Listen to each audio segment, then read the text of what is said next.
Irmãos, eu quero convidá-los a que nós abramos a palavra de Deus no livro de Êxodo, capítulo 19. Abra sua Bíblia aí. Livro de Êxodo, capítulo 19. Livro de Êxodo, capítulo 19. Nós vamos ler dois textos, na verdade, duas perícopes. A primeira perícope está aí em Êxodo 19, do verso 16 até o verso 24. E depois nós vamos ler Êxodo capítulo 20, do verso 18 ao 21. São dois textos muito parecidos que fazem parte de um mesmo contexto, tá certo? Tanto histórico como teológico também. Mas Êxodo 19, a partir do verso 16, está escrito assim na palavra de Deus: Ao amanhecer do terceiro dia, houve trovões e relâmpagos, e uma espessa nuvem sobre o monte, e muito forte clangor de trombeta, de maneira que todo o povo que estava no arraial se estremeceu. E Moisés levou o povo fora do arraial ao encontro de Deus, e puseram-se ao pé do monte. Todo o monte Sinai fumegava, porque o Senhor descera sobre ele em fogo. E a sua fumaça subiu como a fumaça de uma fornalha, e todo o monte tremia grandemente. E o clangor da trombeta ia aumentando cada vez mais. Moisés falava e Deus lhe respondia no trovão. Descendo o Senhor para o cimo do monte Sinai, chamou o Senhor a Moisés para o cimo do monte. Moisés subiu. E o Senhor disse a Moisés: Desce, adverte ao povo que não traspasse o limite até o Senhor para vê-lo, a fim de muitos deles não perecerem. Também os sacerdotes que se achegam ao Senhor se hão de consagrar, para que o Senhor não os fira. Então disse Moisés ao Senhor: O povo não poderá subir ao monte Sinai, porque tu nos advertiste, dizendo: marca limites ao redor do monte e consagra-o. Replicou-lhe o Senhor: vai, desce, depois subirás tu e Arão contigo. Os sacerdotes, porém, e o povo não trespassem os limites para subir ao Senhor, para que não os fira.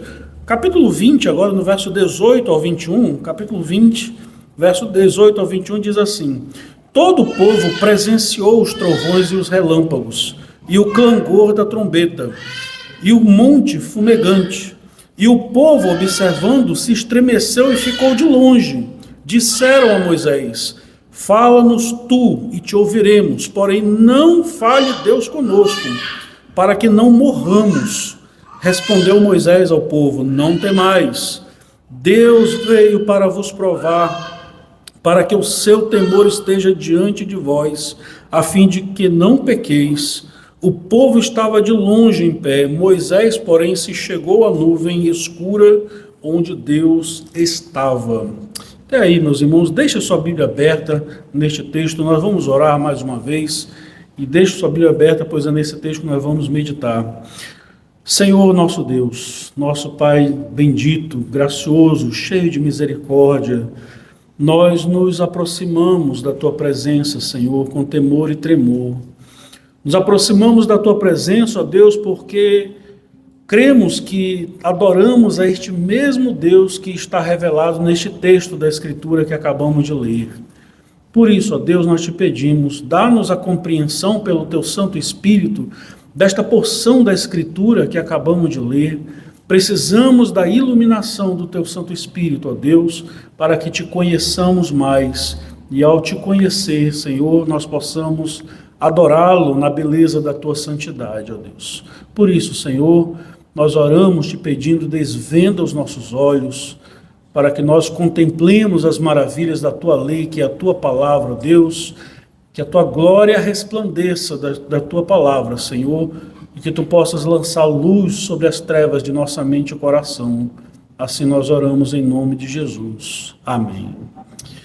Queridos irmãos, no domingo passado, entre os tantos problemas que nós apontamos acerca da adoração do culto público, nós focalizamos o fato de que muitos de nós, me refiro àquilo que se chama de culto evangélico, nós não tememos a Deus, nós perdemos o senso da presença de Deus. Como eu disse aos irmãos domingo passado, muitas pessoas, a maioria, mais de 95%, eu chegaria a arriscar, das pessoas que comparecem a um culto de adoração, de fato não creem que Deus está ali. Não creem que Deus se faz presente. Por isso a irreverência é o que toma conta de um culto, muitas das vezes. Por isso, como eu disse aos irmãos, nós não damos a menor importância, muitas das vezes, para aquilo que está acontecendo num culto público, porque nós não acreditamos que Deus está presente.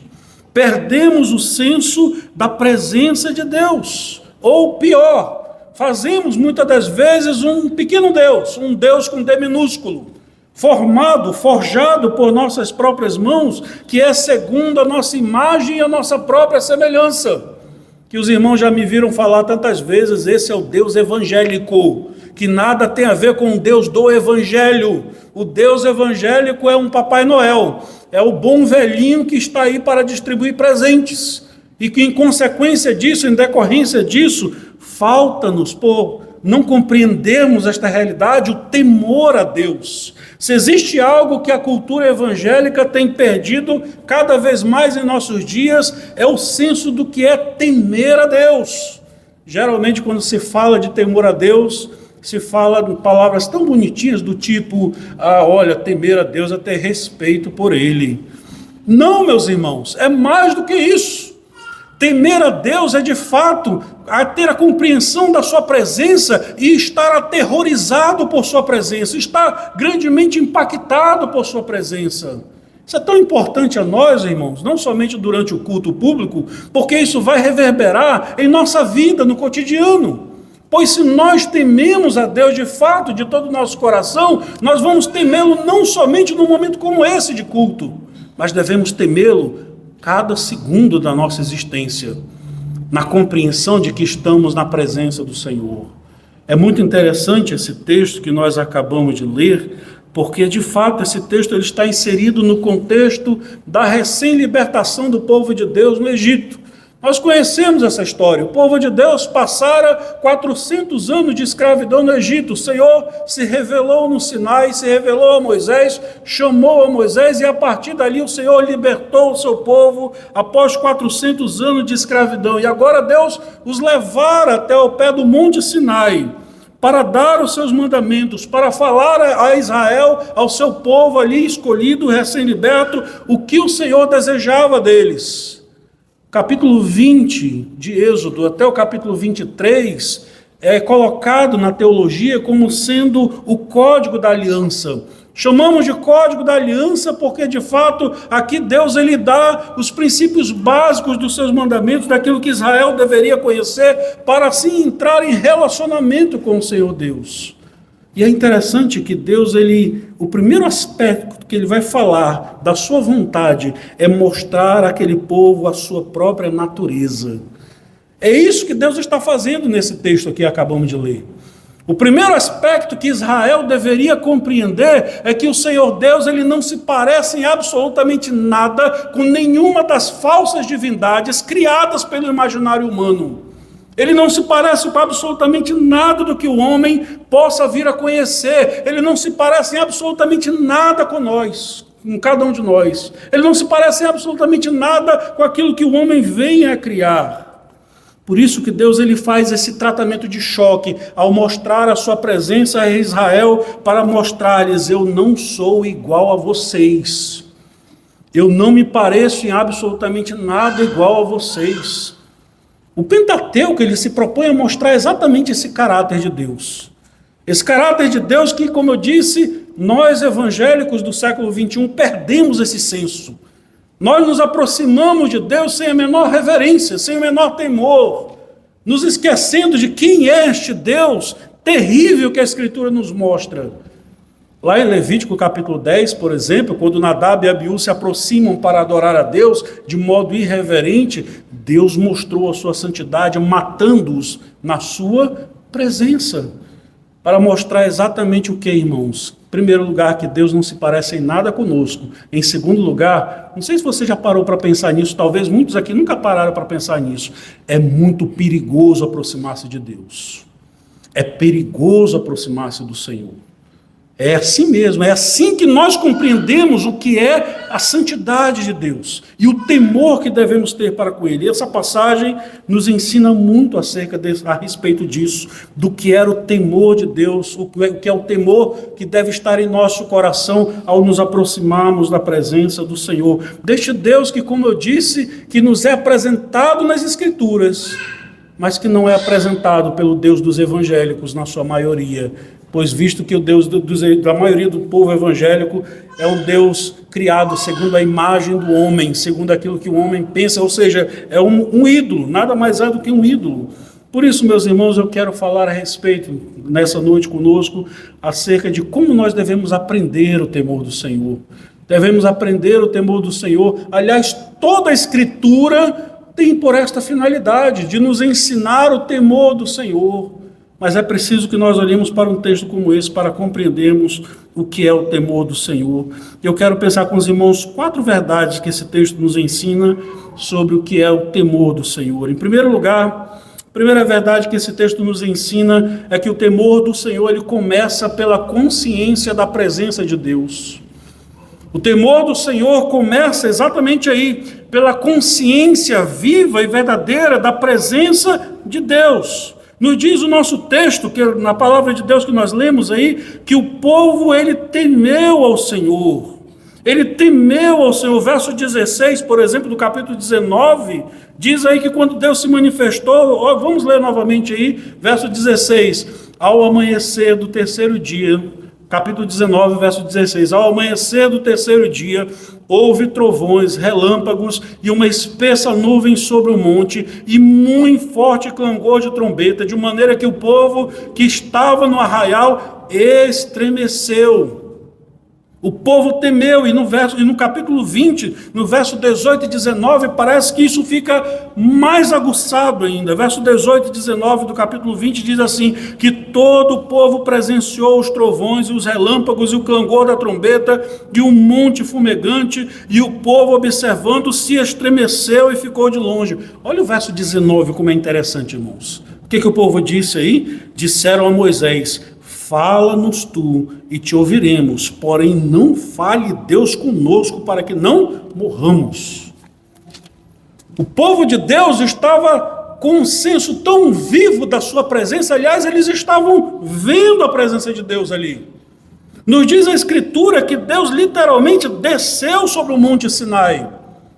E o monte, por quase não suportar a presença gloriosa do Senhor, ele fumegava, entenda, ele quase derrete. Ele quase não suporta a presença daquele que é todo glorioso. E o povo ao pé do monte contemplava aquela glória toda. Eles viam ali a presença de Deus, eles sabiam que Deus estava ali. E eles ficaram aterrorizados. Ficaram apavorados. O que nós temos aqui, irmãos, nessa imagem que nos é pintada nesse texto, onde aparecem raios, trovões, aparecem luminosidades e coisas do tipo, é aquilo que nós chamamos de teofania. A teofania é uma manifestação visível da presença de Deus. E Deus diversas vezes se mostrou assim na Escritura, de modo glorioso, como por exemplo na própria sarça ardente, em Êxodo capítulo 3, quando Deus se mostra ali a Moisés numa sarça que pegava fogo e não se consumia, ou mesmo ao patriarca Abraão, no capítulo 15 de Gênesis, quando Deus passa por entre aqueles animais despedaçados como uma tocha de fogo, ou mesmo na destruição de Sodoma e Gomorra, quando ele faz chover fogo dos céus, literalmente. De muitas maneiras, Deus se manifesta de forma gloriosa, e o nome que damos a isso é uma teofania. Deus estava se manifestando de modo teofânico ali àquele povo. E o povo via e sabia que Deus havia descido ali. Agora, qual é o propósito de Deus fazer isso com aquele povo? Ora, irmãos, Israel ficara 400 anos no Egito.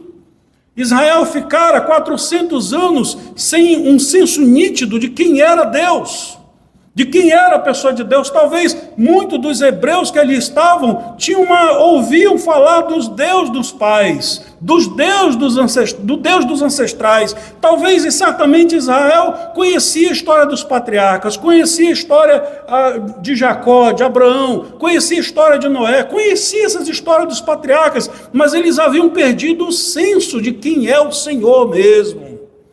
Estavam tão habituados aos pequenos deuses dos egípcios, estavam tão habituados aos pequenos deuses que os homens costumam criar por sua mente, que eles nem tinham a noção de quem era Deus. E quando Deus se manifesta aqui para mostrar a sua natureza, ele estava mostrando a Israel ao apresentar-se dessa forma. O que ele estava dizendo? Que Deus não compartilha de nossa natureza, que ele não se parece em nada com nenhum de nós. Era isso que Deus estava mandando esse recado. Deus desce de forma gloriosa no Monte Sinai para deixar claro ao seu povo, para deixar claro a Israel: eu não me pareço em absolutamente nada com nenhum de vocês. Eu não sou igual a vocês, e muito menos posso ser comparado com qualquer uma das pequenas divindades que nem existem. Deus se mostra aqui como sendo o totalmente outro. Totalmente outro. Aquele que é diferente dos homens. Ora, meus irmãos, é verdade que o Senhor Deus, talvez hoje, ele não se manifeste mais assim. De fato, ele não se manifesta mais. Porque o que está escrito na palavra de Deus já nos é suficiente para contemplarmos a sua glória. Mas Deus se manifestou de um modo todo glorioso e de forma definitiva na pessoa do seu Filho, Jesus. Não nos enganemos, irmãos. O Deus que aparece ou que se manifesta na pessoa de Cristo Jesus é tão glorioso quanto este Deus que se manifesta, porque é o mesmo Deus. Muitas das vezes nós temos a tendência de olhar para uma imagem de Jesus e vê-lo como sendo aquele coitadinho, aquele piedoso, coitadinho, mataram ele, Jesus foi uma vítima do Estado. Olha esse tipo de baboseira, né, que as pessoas costumam falar. Perdemos o senso da glória de Cristo, deste Cristo que aparece glorificado lá, por exemplo, no livro de Apocalipse, aonde João contempla aquele que tem olhos como tochas de fogo, e João cai aos seus pés, aterrorizado pela sua presença, e aquele a quem ele contempla na sua glória diz: olha, eu sou o Alfa e eu sou o Ômega, eu estive morto, mas agora eu estou vivo pelos séculos dos séculos. É o mesmo Deus que está se manifestando aqui, e que o povo cai aterrorizado, meus irmãos. Queridos irmãos, o princípio do temor a Deus começa exatamente pelo senso da sua presença. Sabe por que você não teme a Deus? Por que nós não tememos a Deus? Porque a gente nem acredita que Ele existe na verdade. Ele é tão distante de nós, Ele está tão longe de nós, que nós talvez nem duvidemos que Ele realmente exista. Assim como nós duvidamos que Ele se faz presente num culto público como esse. É muito comum e perceptível o quanto nós somos tendenciosos a duvidar exatamente da presença de Deus. Porém, meus irmãos, a consciência da presença de Deus no nosso meio deve ser algo que deve nos causar temor. Ou seja, o fato de que nós estamos diante do Senhor, nosso Deus. O fato de que o Senhor, nosso Deus, Ele contempla os nossos corações, Ele contempla a nossa mente, Ele contempla os nossos atos. Tudo que pensamos, tudo que falamos, todos os nossos atos nós fazemos na presença de Deus. E não podemos nos esquecer o que está em Hebreus capítulo 12, verso 29, de que o Senhor nosso Deus, Ele é fogo consumidor. Ele é fogo consumidor. Ou seja, isso deveria nos causar temor. Isso deveria nos causar medo. Israel ficou apavorado diante da presença de Deus. Eu acho tão interessante o verso 19 aí, do capítulo 20, quando Israel diz para Moisés: olha, Moisés, fale você conosco, Moisés. Que Deus não fale conosco, porque se Ele falar conosco, nós vamos morrer. Israel entendeu essa realidade, que os crentes hoje perderam. de que Deus ele não se parece em nada conosco. Ele não é o Papai Noel, ele não é o bom velhinho, ele não é alguém que gente boa, ele não é. Nós precisamos resgatar urgentemente a realidade do que a palavra de Deus nos mostra, desse Deus glorioso que nos deixa aterrorizados na sua presença, que nos deixa temerosos na sua presença, não somente no culto, irmãos. O culto, de fato, deve ser assim, mas infelizmente, muitas das pessoas podem até se portar reverentemente num culto público, né? Mas no nosso dia a dia, na nossa casa, sozinho, no nosso trabalho, no nosso ambiente de trabalho, escola e faculdade, parece que Deus nem está ali, né? E aí a gente se acha na liberdade de pensarmos, fazermos, falarmos, agirmos de maneira como se não estivéssemos na presença do Senhor. Isso é falta de temor a Deus. Na verdade, você não acredita que Deus está olhando o que você está fazendo. Você não acredita que Deus está vendo o que você está pensando. Você nem acredita em Deus, na verdade. Você é um ateu. Você nem acredita em Deus. Israel ficou apavorado com o senso da presença de Deus. O Senhor está ali. E eles ficam com medo da presença de Deus. Mas existe um segundo aspecto do temor a Deus que a palavra de Deus nos mostra aqui. Em segundo lugar, irmãos, o texto da palavra de Deus nos mostra que o temor do Senhor é para provar aqueles que lhe pertencem. Isso é muito interessante, porque Deus veio para provar ao seu povo. Deus veio para provar aqueles que lhe pertencem, aqueles a quem ele resgatou com poderosa mão da escravidão do Egito ali. No verso 20 do capítulo 20, olha aí comigo, verso 20 no capítulo 20. É isso que a Escritura vai dizer aí. Respondeu Moisés ao povo: não temais, Deus veio para vos provar. Para vos provar e para que o seu temor esteja diante de vós, a fim de que não pequeis. Ele veio para vos provar. É interessante como em nossos dias parece que ser crente virou moda. Graças a Deus parece que está saindo de moda, isso é muito bom. Eu vejo isso com um ponto muito positivo. Eu sou do tempo em que na escola, por exemplo, quando eu era menino, eu era o único crente da escola inteira. E todo mundo tirava sarro da minha cara, tempos bons esses. Quando o crente era de fato, vamos dizer assim, detestado pela sociedade. Porque era sinal de que, de fato, em primeiro lugar, nós éramos poucos, éramos raros e ainda éramos mal vistos por sermos crentes. Parece que a gente perdeu isso agora. Todo mundo é crente, até o capeta é crente agora. Todo mundo é crente. E não existe mais tanta essa diferenciação. Porém, Deus ele prova aqueles que são seus. E o que caracteriza aqueles que são seus, é isso que Deus está mostrando aqui em Israel, é exatamente o temor que eles devem ter. Somente os crentes temem ao Senhor. Somente os crentes temem ao Senhor.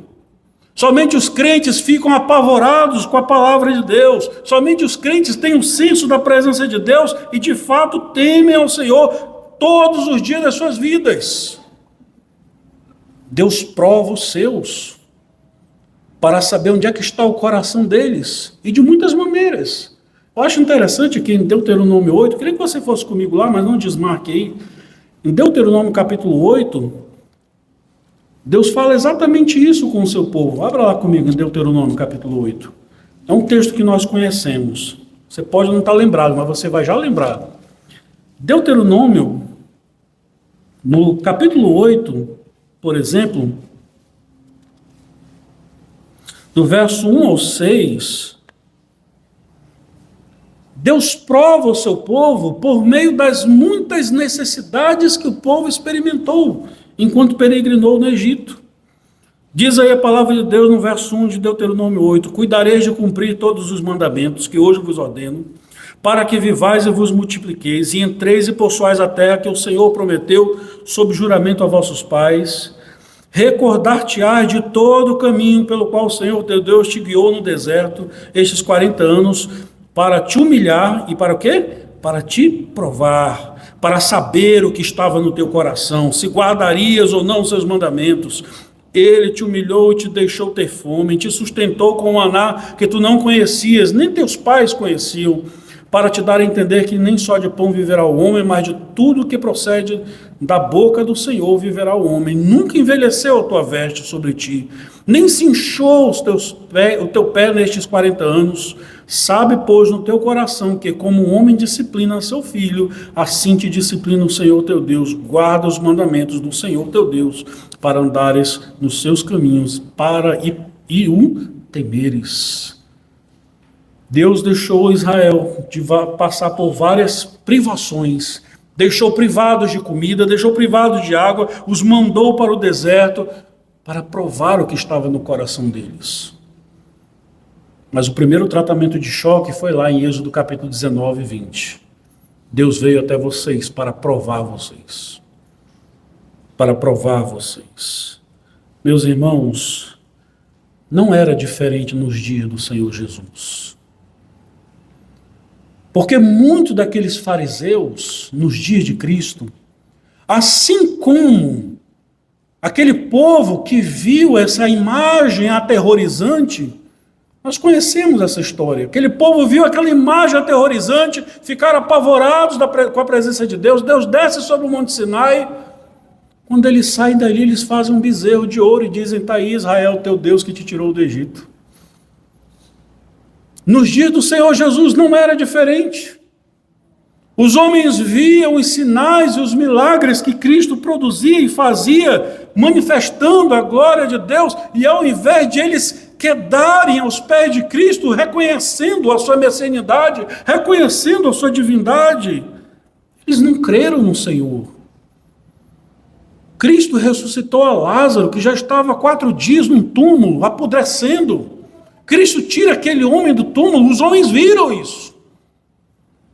Mas isso não foi suficiente para dar temor no coração deles. O que Jesus estava fazendo, que é o que o Senhor estava fazendo? Provando que eles não eram das suas ovelhas. Porque as suas ovelhas temem. As suas ovelhas tremem. Jesus disse isso em João capítulo 10, no verso 26. Ele diz: olha, vós não credes porque não sois das minhas ovelhas. As minhas ovelhas ouvem a minha voz, eu conheço e elas me seguem.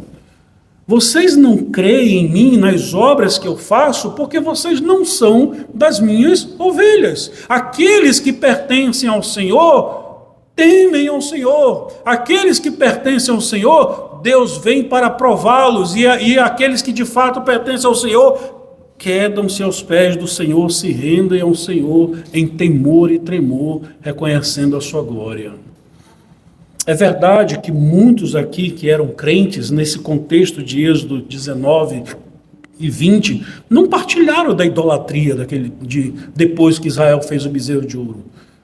Muitos ali com certeza devem ter temido de fato ao Senhor, mas a maioria do povo não temeu a Deus, apesar de verem tamanha glória manifesta sobre eles. Meus irmãos, como eu disse, somente um crente de verdade teme ao Senhor. Temor a Deus não se trata de um ato religioso. Temor a Deus nada tem a ver com uma religião, ainda que seja chamada de cristã. Como eu disse, tem pessoas que têm aquele temor vazio, é um falso temor, é um respeito que não é temor. Sabe aquelas pessoas que dizem assim: não pode entrar na igreja de bermuda, né? Por exemplo, não estou dizendo que pode. Eu estou dizendo apenas assim, que a pessoa diz assim: não pode entrar na igreja de bermuda, olha, é respeito com a casa de Deus. Mas lá fora ele faz tudo. Faz exatamente tudo. Provando que de fato ele não teme a Deus coisa nenhuma. O seu temor é falso, o seu temor é apenas uma propalação, são palavras vazias, soltas ao vento. Porque de fato aquele que tem um encontro com Deus, aquele que de fato olha a presença gloriosa de Deus, ele fica tão impactado pela sua presença, ele fica tão impactado pelo ser de Deus, que ele se rende em temor ao Senhor, por causa da sua glória, por causa do esplendor da sua glória. Por isso que Moisés diz: Deus veio até vós desta maneira, para vos provar, para saber se vocês iriam de fato servi-lo, para saber se vocês iriam de fato entregar as suas vidas. Meus irmãos, o maior temor que um crente deve ter em sua vida deve ser o de pecar contra o Senhor. Esse deve ser o nosso maior temor, é de pecarmos contra o Senhor. E pior, ou pior, de permanecermos em nossos pecados. Nos chamamos de crentes, nos chamamos de membros do povo de Deus. Dizemos que conhecemos a Deus, temos os oráculos do Senhor, a sua palavra. Mas muitas das vezes o pecado nos domina de tal maneira que nos acostumamos com o pecado, porque nos falta o temor do Senhor. A evidência disso tudo que está provando o fato de que devemos questionar: será que de fato eu sou crente mesmo? Ou sou apenas um religioso? Será que de fato eu sou crente mesmo? Será que houve um novo nascimento no meu coração? Ou de fato eu sou apenas um admirador da religião cristã? Por que não dizer protestante, reformada, calvinista, como nós somos? O temor do Senhor, meus irmãos, deve vir antes de qualquer conhecimento doutrinário que devemos ter a respeito da sua pessoa. E Deus, ele vem até nós para nos provar, para manifestar a sua glória em nós. Devemos temer o pecado, devemos temer pois estamos na presença do Senhor a todo instante. Por isso, meus irmãos, em terceiro lugar, voltando ao nosso texto que estamos meditando, lá se você está em Deuteronômio, em Êxodo ainda 19, Êxodo 20, terceira verdade que esse texto nos ensina e nos exorta acerca do temor a Deus, é que o temor do Senhor é para que nós não pequemos.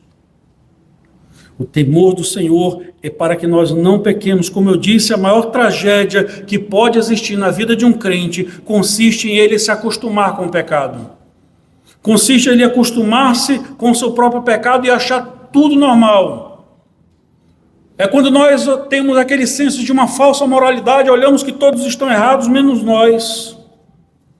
E quando nós achamos que tudo é normal, nós perdemos o senso do temor a Deus. No entanto, a palavra de Deus nos diz que Deus veio até Israel não somente para provar a Israel, mas ainda no verso 20 do capítulo 20, para que eles não pecassem contra o Senhor. Não é isso que diz aí? Êxodo 20, verso 20.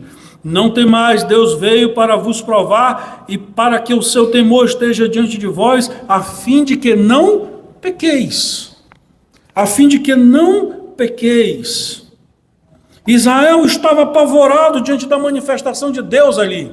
Israel estava apavorado diante daquela manifestação gloriosa do Senhor, porque eles estavam literalmente com seus olhos vendo Deus. Deus estava ali.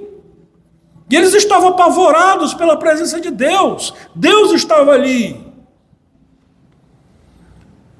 Quem ousaria pecar na presença de Deus, com essa manifestação gloriosa? Quem ousaria falar palavras torpes? Ou quem ousaria pensar alguma imundície, porque o Deus glorioso estava ali diante deles? Israel estava conhecendo este Deus que, como diz a palavra em Êxodo 34, verso 7, é um Deus que não inocenta o culpado. É um Deus que não passa a mão por cima, na cabeça do pecador, mas que pune o pecado. Deus falou isso diversas vezes a Israel. Se vocês pecarem contra mim, saibam que eu virei contra vocês.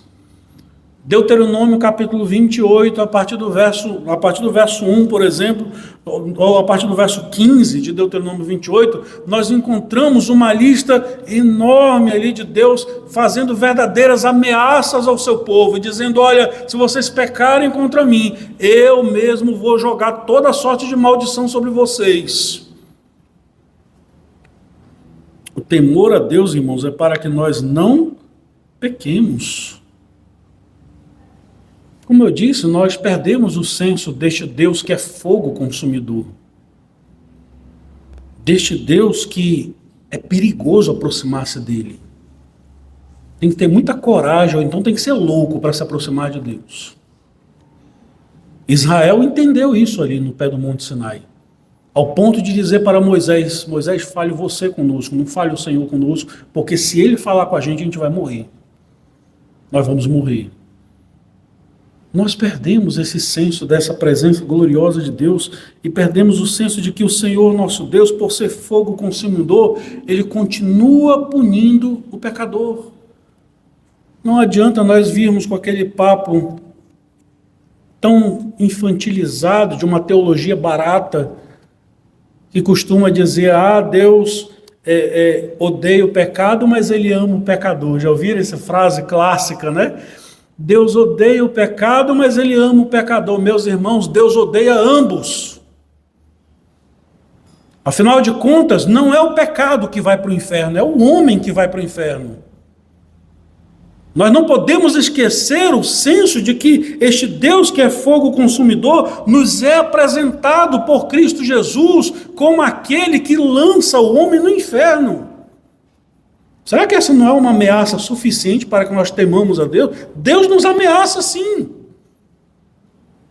que Jesus diz lá em Mateus 10, verso 28, que nós lemos no meio do culto? Mateus 10, 28 está escrito, Jesus falou assim, não temais os que matam o corpo e não podem matar a alma. Temei antes aquele que pode fazer perecer no inferno tanto a alma como o corpo. É preciso temer aquele que pode fazer perecer no inferno tanto a alma como o corpo. Será que os crentes ainda acreditam no inferno? Você que diz que é crente, você acredita ainda no inferno? Há um pseudo-evangelho sendo pregado em nosso país que diz, eu não creio nesse Deus que é fogo consumidor, eu não creio no inferno, eu não creio nesse Deus que mata, nesse Deus que destrói, eu não creio... Meus irmãos, isso é um senso de alguém que não conhece a Deus pelas Escrituras, mas é o senso de alguém que fez um ídolo para si, segundo a sua imagem e a sua própria semelhança. Um ídolo que faz as suas próprias vontades. Um ídolo que se submete ao grande desejo louco do homem. Porque os ídolos são assim. Os ídolos são domesticáveis pelo homem. Os ídolos são fabricados pelo homem. Deus, quando veio até Israel no Monte Sinai, ele estava dizendo, eu não me pareço em nada com nenhum dos ídolos que vocês já ouviram falar e que conhecem. Eu não me pareço em nada, não se enganem, eu não me pareço com vocês, eu não me pareço com nenhum desses ídolos, não brinquem comigo, né? Era um aviso claro que Deus estava dizendo, esse é o mesmo Deus que Cristo nos apresenta nas Escrituras. Ninguém em toda a Escritura Sagrada falou mais acerca do inferno do que o Senhor Jesus. Ninguém. O Senhor Jesus foi quem mais pregou a respeito do inferno. Se você não crê no inferno, o problema é seu, o inferno existe. E é para lá que vai uma pessoa que não entregou a sua vida a Cristo Jesus. Um coração que não se arrepende dos seus pecados. Um coração que vive na prática dos seus pecados. O homem que ama o pecado. E que vivem constantemente ofendendo a santidade do Senhor. Como eu disse, esse Deus que lança o homem no inferno, que Jesus diz em Mateus 10, 28, já não é mais temido, já não é mais pregado. Mas é esse Deus que veio ao Sinai, a Israel, e diz, olha, o temor de Deus era para que vocês não pequem. Temam esse Deus que por sua própria natureza, ele é fogo consumidor. E Jesus apresenta esse mesmo Deus, dizendo, temam esse Deus, porque ele pode lançar você com corpo e tudo no inferno. E você vai perecer ali para sempre. Isso é para nos causar temor, irmãos. Será que você já parou para pensar no que é isso? A palavra de Deus nos diz em Hebreus que horrível coisa é cair nas mãos de Deus irado. É uma coisa horrível, eu não consigo imaginar o que é isso. O que é o homem provar por toda a eternidade a justa ira de Deus, a justa ira do Senhor. Mas esse Deus, ele é tão gracioso, é tão bondoso, que apesar da sua justa ira, ele ainda nos oferta o perdão dos pecados. Ele ainda nos oferece a chance de nos arrependermos. Ele nos oferece a chance de abandonarmos os pecados. Ele nos oferece a chance de abandonarmos os pecados e nós nos rendermos a Ele. Essa é a graça de Deus, esse é o amor de Deus, que humanamente falando é incompreensível, porque nós o ofendemos o tempo inteiro. Se existe algo que é justo da parte de Deus em relação aos homens, é lançar o homem no inferno. O que me espanta, meus irmãos, não é o fato de que Deus não salve a todos. Isso não me espanta. Aliás, me espanta bastante, mas o que me espanta é o fato de que Deus não lance todo mundo no inferno. Porque todos nós somos merecedores de ir para lá. Cada um de nós merecemos ir para lá. O que me espanta é que Deus ainda, por sua graça e misericórdia, nos oferece o perdão. Porque Deus não devia perdoar nenhum de nós. Não devia liberar esse perdão e essa graça a nenhum de nós. O que me espanta é o amor de Deus manifesto de tal maneira que Ele entregou o seu Filho Jesus para nos perdoar os pecados, para morrer em nosso lugar, para morrer uma morte que os eleitos de Deus não morrerão, para sofrer uma penalidade que aqueles que estão em Cristo não passarão. Nós devemos temer a Deus, porque o Senhor nosso Deus, Ele continua sendo este fogo consumidor que a palavra de Deus nos mostra. A única forma, meus irmãos, de termos o temor de Deus diante dos nossos olhos é nós obedecermos a sua palavra. É nós termos o conhecimento e o senso de obedecermos os seus mandamentos e a sua palavra. O salmista, no Salmo 119, no verso 11, ele diz exatamente isso. Guarda no coração as tuas palavras para não pecar contra ti. Somente a palavra de Deus arraigada em nosso coração, em nossa mente, a palavra de Deus que pode dominar a nossa mente e o nosso coração, é que faz com que nós sejamos protegidos do pecado. E quando a palavra de Deus toma o nosso coração, toma a nossa mente, nós vamos temer a Deus. Nós vamos temer ao Senhor. Porém, tomara, meus irmãos, que esse temor não seja simplesmente o temor do inferno. É legítimo o temor do inferno? Sim, é legítimo. Mas nós devemos temer, ofender aquele que tanto nos ama. É isso que devemos temer. Assim como nós tememos ofender aquelas pessoas a quem nós amamos, devemos temer aquele que tanto nos ama em Cristo Jesus. O temor do Senhor é para que nós não pequemos. Mas existe uma última verdade que eu quero pensar com os irmãos acerca do temor do Senhor, que a palavra de Deus nos diz aí. Que o temor deve ser algo constante em nossas vidas. O temor ao Senhor deve ser algo constante em nossas vidas. Ainda aí no verso 20 do nosso texto. Novamente, Israel apavorado da presença de Deus ali. Diz aí no verso 20, respondeu Moisés ao povo, não temais, Deus veio para vos provar, para que o seu temor esteja diante de vós. Para que o temor do Senhor Deus esteja diante de vocês o tempo inteiro. E aqui, meus irmãos, nós precisamos entender, o propósito de Deus se manifestasse de maneira tão gloriosa a Israel é para que eles vissem a sua glória, temessem a sua glória, conhecessem a sua natureza e ficassem tão profundamente impactados com essa presença gloriosa de Deus, que eles tivessem a plena convicção de que eles não se apartam da presença de Deus em nenhum momento e o temor do Senhor estivesse diante dos seus olhos constantemente.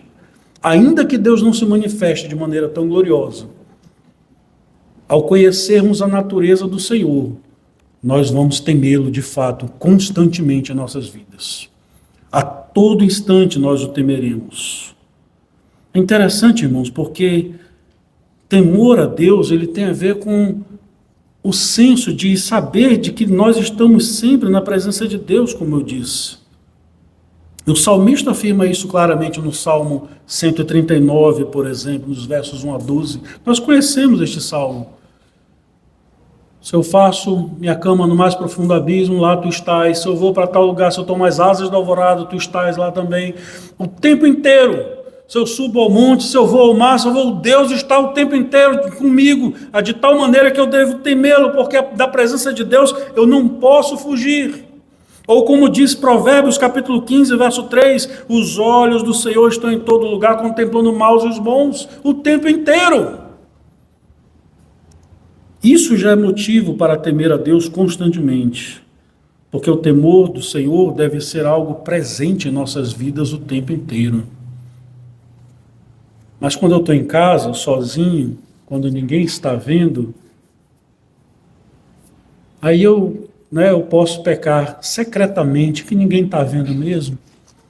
O Senhor Deus está vendo e está sendo ofendido ali. Quando eu estou num ambiente onde muitas das vezes eu me porto como um agente secreto da religião cristã, ninguém sabe que eu sou crente ali. Então eu rio de piadas imorais, eu conto piadas imorais, eu partilho de tudo aquilo que os demais homens partilham. É aquele momento em que eu esqueço de que, de fato, eu não estou na presença do Senhor e o temor de Deus foi embora. O temor do Senhor, meus irmãos, deve ser algo constante a nós, diante de nós. Deve ser algo constante, porque sempre estamos na sua presença. Eu quero aqui já caminhar para uma conclusão e dizer o seguinte aos irmãos, a cada um de nós. A maior necessidade que nós temos em nossos dias é resgatarmos o senso do temor a Deus. A maior necessidade que temos em nossos dias é nós resgatarmos o senso da presença desse Deus glorioso que não tolera o pecado e nem o pecador. Desse Deus que nos é apresentado por Cristo Jesus nos evangelhos, que pode nos lançar inteiramente no inferno com tudo aquilo que somos. Deste Deus que nos é apresentado na palavra, que não inocenta o culpado, porque Ele é justo. Chega de nós acreditarmos no Papai Noel. Papai Noel não existe. É um ídolo criado pela igreja evangélica.